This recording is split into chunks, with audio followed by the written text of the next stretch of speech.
కొడలా అద్దాలు తీసుకొని రా. మా అమ్మ అంటే భయం లేదా అన్న? పిలిచిన సెకండ్కి రావాలి. కొడలా ఇవాళ ఏం కూర వండినావు మరి? అత్తమ్మ ఇంకేం వండలే. పొద్దున 10 అయింది, కూర అన్నాక ఏం పని చేస్తాను? గాడిదలు కత్తానవా? సారీ అండి, ఇప్పుడే వండేస్తా. చూసిన అమ్మ నీ కొడలు ఎట్లా భయపడుతుందో. నీ కొడుకు ఇక్కడ అంటే రా గడగడ వనకాలే. అమ్మ లోపల నుండి సౌండ్లు వస్తాయి, ఏం భయపడకు.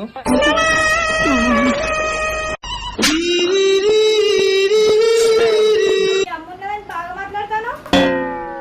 ఏదో అట్లా మా అమ్మ ముందు బిల్డప్ కొట్టి నేను అయ్యా, నువ్వు స్టార్ట్ చేయి. అబ్బా సౌండ్లు బాగానే వస్తాయి. నా కొడుకు కోడన్ని కొడతాండు అనుకుంటా.